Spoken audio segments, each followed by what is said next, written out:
Hello everyone, मैं गजेंद्र सुमन स्वागत करता हूं आप सभी का एलएस एजुकेशन पॉइंट में। आज की जो वीडियो है ये बहुत ही महत्वपूर्ण होने वाली है, क्योंकि इस वीडियो में हम बात करेंगे गाउस के नियम के अनुप्रयोग आवेशित चालक गोले के कारण विद्युत क्षेत्र की तीव्रता के बारे में, जो कि परीक्षा की दृष्टि से बहुत ही महत्वपूर्ण है। तो आइए इसको समझते हैं। देखो, यहाँ पर आपको कैपिटल आर त्रिज्या का एक चालक गोला दर्शाया गया है। ओके, जब इसको प्लस क्यू आवेश दिया जाता है, ठीक है, तो ये आवेश प्रतिकर्षण के कारण गति करके कहां पर आ जाता है? इसकी सतह पर आ जाता है। जैसा कि हम पढ़ चुके हैं, चालक के अंदर आवेश गति कर सकता है। तो जब इसको आवेशित करते हैं, इस गोले को आवेशित करते हैं, तो इन आवेशों में प्रतिकर्षण के कारण ये कहां पर आ जाते हैं? इसकी बाहरी सतह पर आ जाते हैं और एक समान रूप से वितरित हो जाते हैं। ओके, अब देखो, इसके केंद्र से स्मॉल आर दूरी पर एक बिंदु लेते हैं, बिंदु P। इस बिंदु P पर आपको विद्युत क्षेत्र की तीव्रता का मान ज्ञात करना है। अब देखो, हो सकता है यहां पर बिंदु P इस गोले के बाहर हो सकता है बिंदु P इसकी सतह पर हो सकता है बिंदु P इसके अंदर हो। तो यहां पर अपने को तीन स्थितियों में विद्युत क्षेत्र की तीव्रता का मान ज्ञात करना है। एक तो गोले के बाहर, एक गोले की सतह पर, एक गोले के अंदर पर। तो सबसे पहले अपन केस फर्स्ट लेते हैं। केस फर्स्ट, गोले के बाहर विद्युत क्षेत्र की तीव्रता। गोले के बाहर विद्युत क्षेत्र की तीव्रता, और इस केस में स्मॉल आर बड़ा होगा किससे? कैपिटल आर से।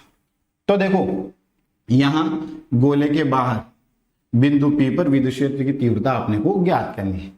तो गाउस के नियम से तीव्रता ज्ञात करने के लिए हमें एक बंद पृष्ठ की कल्पना करनी पड़ती है। और जैसा कि हम जानते हैं कि बिंदु आवेश तथा गोलीय आवेश के कारण जो गाउसियन पृष्ठ बनता है वो कैसा बनता है? गोलाकार बनता है। कैसा बनेगा? गोलाकार बनेगा। तो हम क्या करते हैं, बिंदु O को केंद्र मानकर स्मॉल आर त्रिज्या के गोले गाउसियन पृष्ठ की रचना करते हैं, जिससे बिंदु P इस पृष्ठ की सतह पर आ जाता है। ओके, अब देखो, यहां पर जो तीव्रता होती है वो तिर्यक दिशा में बाहर की ओर होती है। धनावेश के कारण तीव्रता किधर की ओर होती है? दूर की ओर या तिर्यक दिशा में बाहर की। यहां पर जो विद्युत क्षेत्र होगा इस प्रकार से होगा, यहां पर विद्युत क्षेत्र इस प्रकार से होगा, यहां पर जो विद्युत क्षेत्र होगा वो इस प्रकार से होगा। और इस बिंदु की बात करें तो इस बिंदु पर विद्युत क्षेत्र किस प्रकार से होगा? इस प्रकार से यहां पर होगा। ओके, अब अगर यहां पर इसका क्षेत्रफल सदिश लूं मैं, तो देखो यहां पर एक क्षेत्रफल ले लिया, इसका एक डी। तो इस क्षेत्रफल की जो डायरेक्शन होगी वो किधर होगी? तल के लंबवत बाहर की। तो जो डी वेक्टर होगा वो भी इसी दिशा में होगा। तो यहां पर थीटा बराबर कितना हो जाएगा? 0 डिग्री हो जाएगा। तो सबसे पहले तो ये समझो आप, इस गाउसियन पृष्ठ के प्रत्येक बिंदु पर जो विद्युत क्षेत्र की तीव्रता होगी वो पृष्ठ के लंबवत बाहर की ओर। किधर होगी? पृष्ठ के लंबवत बाहर की ओर। ओके, और बिंदु O से इस पृष्ठ के प्रत्येक बिंदु की दूरी कैसी है? एक समान है। तो इसके प्रत्येक बिंदु पर विद्युत क्षेत्र की तीव्रता का परिमाण भी कैसा होगा? एक समान होगा। ओके, अब देखो, इस बंद पृष्ठ से गुजरने वाला फ्लक्स अपन गाउस के नियम से लिखें तो कैसे लिखेंगे? यहां देखो, बंद पृष्ठ से गुजरने वाला फ्लक्स कैसे लिखते हैं हम? A डॉट डी के पृष्ठीय समाकलन से। और यहां पर जो सर्किल है ये बंद पृष्ठ को दर्शाता है। और गाउस के नियम से ये कितना होता है? Sigma Q upon epsilon not होता है। कितना होता है? Sigma Q upon epsilon not होता है। ओके, तो यहां पर इसको लिखें तो इसको A डॉट डी को लिखेंगे A dA कोस थीटा। अब देखो यहां पर सिग्मा क्यू, इस गाउसियन पृष्ठ के अंदर कुल कितना आवेश है? प्लस क्यू आवेश है। तो यहां पर क्या लिख दिया अपन ने? क्यू अपॉन में क्या? Epsilon not. अब देखना यहां पर ये तो नियत है तो इसको तो बाहर निकाला, ठीक है। डीए कोस थीटा, थीटा का मान कितना है? 0 डिग्री। ये किसके बराबर आया? क्यू अपॉन एप्सिलॉन नॉट के बराबर आया। ई, अब देखो यहां पर डीए का पृष्ठीय समाकलन है, कोस 0 का मान कितना होगा? 1। ओके, तो ये आया क्यू अपॉन एप्सिलॉन नॉट या ई इनटू, अब जो ये आपको मिलेगा ये इस गाउसियन पृष्ठ का क्षेत्रफल आपको मिलेगा। और गोले का जो पृष्ठीय क्षेत्रफल होता है वो कितना होता है? 4 पाई आर स्क्वायर। तो ये जो समाकलन मिलेगा आपको किसके बराबर मिलेगा, 4 पाई आर स्क्वायर के बराबर मिलेगा। और ये किसके बराबर आ गया, क्यू अपॉन एप्सिलॉन नॉट के बराबर आ गया। ओके, अब देखो इसको आगे सोल्व करें तो E बराबर मिलेगा आपको Q upon 4 pi epsilon not R square, या यहां पर 1/4 पाई एप्सिलॉन नॉट को हम किसके बराबर लिख सकते हैं, के बराबर। तो ये मिलेगा आपको के क्यू अपॉन आर स्क्वायर। ठीक है, तो यहां पर जो गोले के बाहर विद्युत क्षेत्र की तीव्रता का मान आता है वो आता है Q upon 4 pi epsilon not R square या K Q upon R square. Okay, अब यहां पर एप्सिलॉन नॉट की बात करें तो एप्सिलॉन नॉट यहां पर निर्वात की विद्युतशीलता होती है और इसका मान होता है 8.85 इंटू 10 की घात -12 कूलाम स्क्वायर पर न्यूटन मीटर स्क्वायर। और के की बात करें तो के होता है स्थिर विद्युत नियतांक और इसका मान होता है 9 इंटू 10 की घात 9 न्यूटन मीटर स्क्वायर पर कूलाम स्क्वायर। ओके, अब देखो इसको सदिश रूप में लिखें तो सदिश रूप में हम कैसे लिखेंगे, E vector equal to K Q upon R square R K, और यहाँ आर के त्रिज्यक दिशा में बाहर की ओर एकांक सदिश है। यहां पर आर के क्या है, त्रिज्यक दिशा में बाहर की ओर एकांक सदिश है। ओके, अब देखो सेकंड केस गोले की सतह पर अपने को विद्युत क्षेत्र की तीव्रता का मान ज्ञात करना है। तो इस केस में क्या होगा, स्मॉल आर बराबर कैपिटल आर होगा। अब देखो यहां पर बात करें, ये पी पॉइंट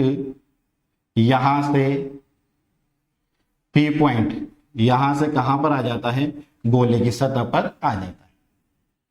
पी पॉइंट कहां पर आ जाता है, गोले की सतह पर आ जाता है। तो इस केस में ई वेक्टर वही त्रिज्यक दिशा में बाहर की ओर, डी वेक्टर तल के लंबवत बाहर की ओर, और थीटा बराबर कितना 0 डिग्री कि यहां पर ये पी पॉइंट, इस पर तीव्रता ज्ञात करनी है। तो इस केस में क्या होगा, इस केस में स्मॉल आर किसके बराबर हो जाएगा, कैपिटल आर के बराबर हो जाएगा। जब बिंदु P गोले की सतह पर आएगा तो इस केस में स्मॉल आर किसके बराबर होगा, कैपिटल आर के बराबर होगा। तो इस स्थिति में जो विद्युत क्षेत्र की तीव्रता आपको मिलेगी वो कितनी मिलेगी, E बराबर के क्यू अपॉन स्मॉल आर की जगह क्या रखना है यहाँ पर, कैपिटल आर। कितनी मिल जाएगी, E बराबर के Q upon capital R square मिल जाएगी। ओके, तो गोले की यहां पर देखो आवेशित चालक गोले की सतह पर विद्युत क्षेत्र की तीव्रता कितनी होती है, E बराबर के Q upon capital R square. Okay, अब केस थर्ड की बात करें, केस थर्ड गोले के अंदर विद्युत क्षेत्र की तीव्रता। केस थर्ड की बात करें, गोले के अंदर, ठीक है, इस केस में स्मॉल आर छोटा होगा किससे, कैपिटल आर से। अब देखो गोले के अंदर मान लिया केंद्र से आर दूरी पर यहां पर पी पॉइंट है, इस पर आपको विद्युत क्षेत्र की तीव्रता ज्ञात करनी है। तो क्या करेंगे, बिंदु O को केंद्र मानकर स्मॉल आर त्रिज्या की गाउसियन पृष्ठ की रचना करते। ओके, अब देखो इस पृष्ठ से परिबद्ध कुल आवेश कितना है, 0 है। इस पृष्ठ के अंदर कोई आवेश नहीं है तो इससे परिबद्ध आवेश कितना है, 0 है। तो इससे गुजरने वाला फ्लक्स गाउस के नियम से कितना होगा, 0 होगा।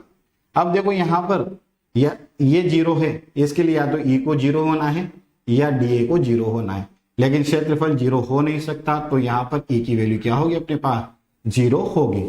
तो आवेशित चालक गोले के अंदर विद्युत क्षेत्र की तीव्रता का मान कितना होता है, 0 होता है। आवेशित चालक गोले के अंदर प्रत्येक बिंदु पर विद्युत क्षेत्र की तीव्रता का मान कितना होता है, 0 होता है। तो देखो सबसे पहले बात करें, बाहर जो तीव्रता मिलती है आपको, आवेशित चालक गोले के बाहर तीव्रता कितनी मिलेगी, K Q upon small R square. सतह पर बात करें तो K Q upon capital R square, और अंदर बात करें तो तीव्रता कितनी होती है, 0 होती है। ओके, अब आवेशित चालक गोले के कारण विद्युत क्षेत्र की तीव्रता को अगर आप दूरी के साथ आलेखित करते हैं तो आलेख किस प्रकार से मिलेगा आपको, देखो ये यहां पर है केंद्र, केंद्र से small R less than capital R, small R less than capital R की स्थिति में पॉइंट कहाँ होगा, अंदर। और अंदर विद्युत क्षेत्र की तीव्रता कितनी होती है, अंदर विद्युत क्षेत्र की तीव्रता होती है 0।